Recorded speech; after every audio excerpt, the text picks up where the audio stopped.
Why? Why now?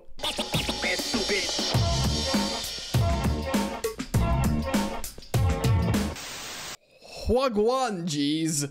Welcome back, friends, to Football Therapy with me, your host, Jan. I do hope, genuinely, you're doing well, friend. Really do hope that. Welcome back to Chelsea news of sorts. Today, I want to discuss Ding Dong, the egg is dead. Erik ten Hag's been dismissed just before the Chelsea game by Manchester United after losing to West Ham and going 14th. I want to talk a little bit generally about that. I know this is not Football Yannick where I speak about non-Chelsea things. By the way, if you want my thoughts on general football stuff that's non-Chelsea, do consider subscribing to Football Yannick and following me on Instagram at Football Yannick. This is Chelsea-centric, this channel, but it's worth just plugging that in early doors there in case you're interested, gang.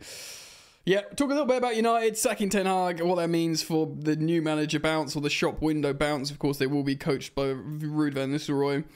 And yes, I do want to follow up a little bit on some good performances from the weekend and actually where we move forwards with some players, because Romeo Lavia, the stocks are soaring. Pedro Neto over Sancho. I mean, Sancho started very, very well. Liam Twomey did an article about why he's so important to Chelsea's attack moving forwards. And of course, Pedro Neto, I'm doing a Spider-Man, an accidental Spider-Man here. Pedro Neto wants to play on the right, predominantly. And obviously we've got two left-winger starters in Sancho and Mudryk. Maybe we do a bit of Nico Jackson, because he's just continually doing well. Like I heard, I was watching Match of the Day and they were talking about him just getting better in the commentary, like forever improving. Like, you know, it's just a constant with Nico Jackson. So it's going to be a fun video. As always, I'll thank you for joining me. Strap yourselves in. Thank you for supporting the content by liking and subscribing. Hey, only if you want to subscribe, but if you choose to subscribe, hit the bell notifications icon, please. Let's get into it. So he is sacked, big man Ten Hag. Of course, 14th in the Premier League. It's friggin' funny. I've said it before, especially on the other channel, Football Yannick. I am a man in his mid-30s. United had all their own way for so long. And they are just, you know, in the banter era. They've won 2 trophies in 2 years, which is very interesting. In fact, this is what, like, history might be kind to Erik ten Hag, because Solskjaer didn't win anything. Erik ten Hag won 2 trophies, and history books will look back at, you know, United like, oh, they weren't winning Champions Leagues or Premier Leagues back then. Oh, but they're winning cups. They won both of the cups against Man City, no less, who were the treble winners. Like, you know, history will be kinder to him. I'm sure he's got a big payout. It's one of the wonders of the world how this man survived so long and didn't get sacked, because true knowers of ball would just watch Man United and think this is just unsustainable. Their league form is bad. They are not a good football team, and yes, they'll pull out the fire every now and again, but that's not Manchester United, right? So Ruud van Nistelrooy is going to be the gaffer, and let's speak about this in Chelsea terms. All right, so we're facing Man United on the weekend, right? I'm not necessarily afraid of Ruud van Nistelrooy's Man United in isolation, and he has been coaching them already, apparently. What I am afraid of is the spectre, the phantom of Ten Hag, and indeed Ferguson now. He's gone elsewhere, where he's not hanging out as an ambassador anymore. And these players will see this as an opportunity, see Chelsea, just as Newcastle United, who are in poor form, will see Chelsea as an opportunity to be like, right, Chelsea aren't perfect. You can score against them every time, right? You can score against them every time, and they're like young and naive, and they're good, but they're not there yet. We're not there yet. Any Chelsea fan will tell you that. We're happy with where we're going, but we're definitely frailties in the team. So they'll look at that. And by the way, Man United have got good players. They've got good footballers. They do, you know. Both the young strikers in Xerxes and Højlund have potential in their own way. You know, whether that was intelligent recruitment by the club to buy both those guys for so much money, as your strikers is yet to be, you know, it seems a bit silly. But they got potential, of course. Bruno Fernandes, Eriksen, Mason Mount has got quality, although he's never on the pitch. The wide options are good. You got like Rashford, Ahmad, Garnacho. They're good players, dude. There is a midfield in there. Mainu and Ugarte and Casemiro and Eriksen. There is a way you can build a midfield there. And I mean, their back four that they lost to West Ham and ultimately saw Ten Hag sacked. I mean, Onana hasn't been in great form as a goalkeeper. He has. Like, if you've watched the games and some of the double saves and stuff, he's good. Like, Martinez, De Ligt, in theory, is a strong, starting centre-back partnership to be... I know De Ligt's had sloppy moments, but he's a talent. He's a recognised talent. So these players, and Dalot is probably the only... I know he had a bit of a meme game against West Ham and looked like a bit of a sausage, but he's probably been the only example of an improved player under Ten Hag. And Mazraoui's good as well. Like, he's all right. Do you know what I mean? He's all right. So there's a good team there that I believe we're going to go to Old Trafford and be like, right, Ten Hag's gone. It's a new dawn. Let's slap up Chelsea. Why could they not wait one more game? It's always us, isn't it? I swear it's always us. Like, whether it's like a superstar player coming back to fit to play Chelsea. Like, I always swear Wilfried Zaha was always injured unless he played Chelsea at Crystal Palace and he dunked on us. There's always like star players that make themselves available for Chelsea. Or there is an underperforming, failing manager that gets sacked just before a Chelsea game. But wouldn't it be fun to just go there and say they tried some really naive attacking... I'm not going to suggest Ruud van Nistelrooy would do that attacking tactic, and we just tore them apart and Cole Palmer dunked a hat-trick on them. I would love that, though I must say I'm very frustrated that they sacked him just before Chelsea. Right, we are going to talk about some Chelsea stuff now. One moment while I pause and sip my coffee. Right, and we are back. So, Chelsea are good. Should we talk about the goalkeeper a bit as well? Should we just get that out of the way? I spoke about it yesterday, but it's a talking point. It's a continual talking point. Rob Sanchez, we said yesterday, what was it? 6 out of 25 long balls completed. Enzo Maresca defended him vehemently in the post-match presser saying it's all me. I did a look. I'm going to actually, as I'm speaking to you live, I'm going to see what this poll says. I put a poll up on football, again, my Instagram, football.yannick, and I said, pick a goalkeeper out of Sanchez, who is Chelsea's starting goalkeeper, Jorgensen apparently is a hard J. You don't need to see that anymore. Or Petrovic, okay, who was our starting goalkeeper last season and obviously now has gone on loan.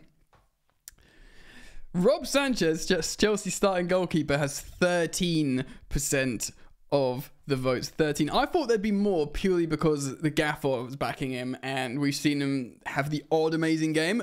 I'm not pro Sanchez at the moment. I've got to be real, but I did think he'd have more believers. 13% for Sanchez, 46 for Jorgensen, and 41 for Petrovic. So Petrovic in a close second behind Philip Jorgensen, Georgie Petrovic. He's just in behind. But one thing's for sure, Rob Sanchez ain't getting any love. Yeah, long ball distribution, decision making.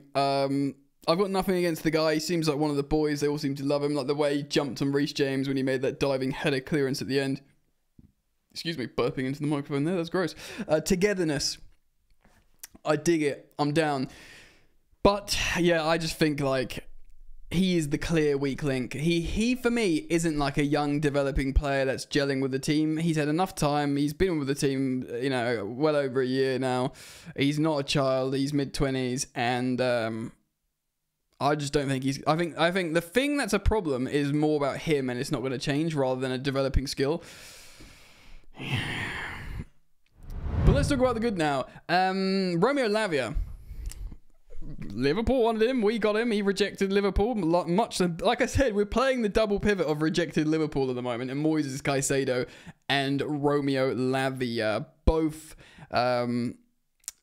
Liverpool went in for. And for one reason or another, they were informed by the players that they wanted to go to Chelsea. Now, I've said it a few times, so excuse me for repeating myself, but Romeo Lavia is a Joe Shields signing at Chelsea, of course, responsible for signing Cole Palmer. He seems to have an eye for the superstars. How old is Lavia? 20?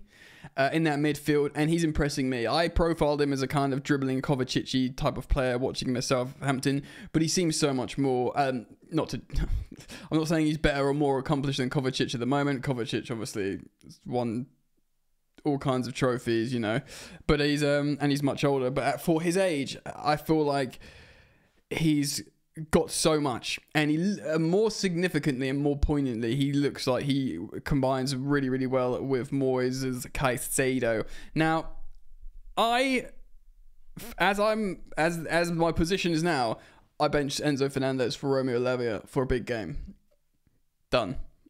I know it's £105 million, Enzo Fernandez, and that feels crazy. Fernandez isn't on crazy wages. He's on like high, but not insane. He's still in the wage structure, so he can like rotate comfortably, I think. He cost a lot of money, but let's remember Chelsea signed him, I believe, when they could still amortize the entire contract, and I think we put him on a 9-year deal or extended him immediately, remember? So we signed him for 105, and also we paid 30 million up front, only 30 million. So I'm just going to quickly do some maths. 105 divided by 9, that is 11.6 million pounds a year on the books. 11.6. He's the kind of player, he goes to play with Argentina, starts for them every international break. He's a high profile player, he's young, he's a leader, he's apparently our vice captain, so he's not some like, loser that's not going to be utilized ever. He's an important rotational player right now. That's seemingly the case with him, but for me, he rides the bench. Now, if we were going to go and play a game, say at Stamford Bridge, against a notoriously stodgy low block defence, which there's not that many examples around anymore. Everyone tries to play a bit, don't they? But if there was a team that was going to definitely sit deep, would I start Lavia or Enzo Fernandez next to Caicedo? I'd start Fernandez in a Premier League game. Because if we're playing in their half, if we're not keeping that many, if they're all in and there's not much of a threat of a counter, you want someone like Fernandez who can play that pass up and over and be a little bit clever with it. Do you know what I mean? So he still starts some Prem games for me, but at the moment, a game where we'll be a little bit transitional, where we take risks, which we do as Chelsea in the last couple of years, against teams that will try and play as well. Yeah, Lavia and Caicedo for me, so important. And for me, that's a big story. He's taken a starting place. So with that, let's talk about Neto. Yeah, so Neto, super good. What a signing. As you guys probably remember, I was so excited when we signed Neto. He was my Galactic. Obviously, we signed Sancho and Felix afterwards, which were both very exciting as well, because they're like shiny attackers, all 24 years old as well. Like exciting attacking midfielder wingers. But yeah, Neto started and he came out of nowhere, and that was a dopamine hit for me. I was really gassed. He can play on both sides really well, and we've seen that so far. If he scored that goal where he hit the post yesterday as well, he would have had an excellent game, possibly man of the match. I don't know if the goal might have, because he got an assist as well. It's tricky, right? Because on the left-hand side, again, he's not, in theory, he's not as good on the left as he is on the right. And we've got dedicated left-sided players in Mudryk and Sancho. Now, Mudryk's not really in the conversation. He's a background project. He's kind of Enzo Maresca's trying to get inside his head and bring out angry Mudryk. We spoke about that already. He kind of did it with Reece James. He asked for more from James as a leader, and then James put in that performance on the weekend, which pretty much is screams captain, leader, legend. But yeah, so I want to speak about.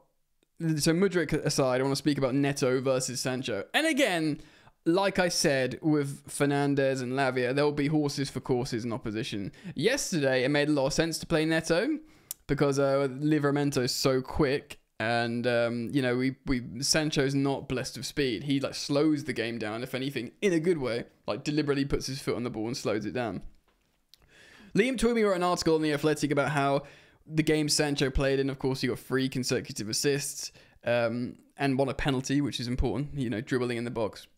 He was opening up the left-hand flank of the attack for Chelsea, and we haven't seen that since Eden Hazard. No, he wasn't saying he's as good as Eden Hazard. He was saying that means of attack down the left-hand side. Because at Hazard left, we had Willian playing on the left and Pulisic, and do you know what I mean? It never really was the same. And of course, last season, we were really heavy on the right-hand side. because we had Noni Madueke and Cole kind of operates on the right. I know yesterday he did it on the left. Was it yesterday when we played? Yeah, a little bit more on the left pocket, but that was new. That was a new thing. He plays on the right-hand side. And Sancho offered that, oh, and now we can slow the game down and combine down the left flank, and players have to sort of mark him a little bit more. And I love Sancho as a player. He was so amazing at Dortmund. That seemingly is still there. It looks like he's dedicated, getting his head down in training. And, yeah... For me, personally, like, at the beginning of the season, you'll remember me saying, if there was a winger to be dropped for Neto, who was playing well, I thought it would be Noni Madueke. Not because Noni was playing badly, he was playing well, but I thought Neto was going to want to play on the right. Sancho looks like the best option on the left. So Noni's going to have to, like, unfairly take the hit here and ride the bench. And maybe that will still happen eventually, but I tell you what, Neto on the left... He looked pretty darn good when he was crossing that ball into Nico Jackson.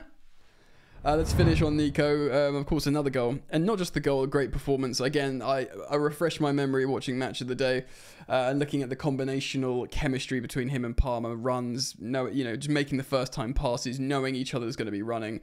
I know it's so cheap and tacky, but the partnership of Lampard-Drogba was so telepathic and good. It does feel a little bit like that.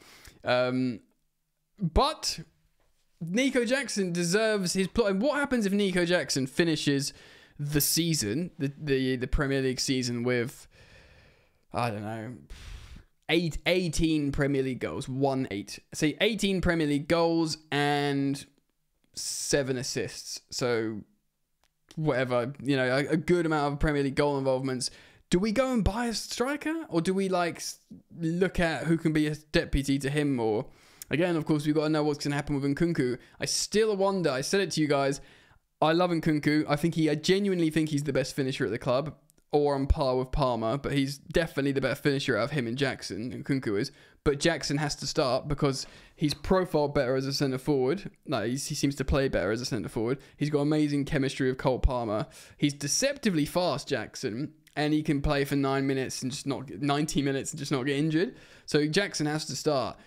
And Nkunku won't be a B-team player for Chelsea forever. That's the truth of it. He's 27 in November, I think. He won't be at Chelsea to play in cup games in midweek. He'll want to start for Chelsea. Joao Felix is an interesting one as well. Joao Felix has already spoken about how he will start for Chelsea. He believes in himself. He's a little bit younger, Joao. He's nearly 3 years younger than Nkunku. And the difference is with Joao, he never found a home and he liked it in London. He never found a home as in the club, and he liked it in London when he came to Chelsea. So he signed a long-term deal with Chelsea. He likes it at Chelsea. He's got an incentive-based contract. He's settled. He's like, I'm going to, hang my hat at Chelsea. So he's probably thinking a bit more long-term than Nkunku. So I think a little bit different there. But Nkunku, I do wonder if he'll be a Chelsea player next season. Do you know what I mean? Time will tell. I'd like him to stay there. Guys, put it out to you guys. Always start the conversation up in the comment section below. Great community we have here on the channel. So thank you for liking and thank you for subscribing. And I do hope to see you back here on the channel. Keep it locked, guys. See you soon. Peace.